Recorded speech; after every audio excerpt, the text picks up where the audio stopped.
You ask Tiger to solve. This deals with linear equations with one unknown. The final result is v equals 9. Let's solve it step by step. Simplify the expression.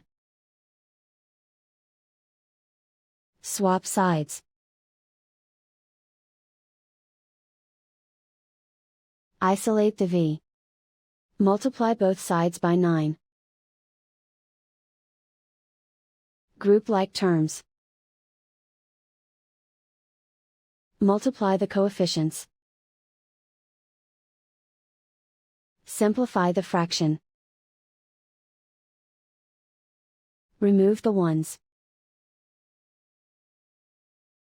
And so the final result is v equals 9.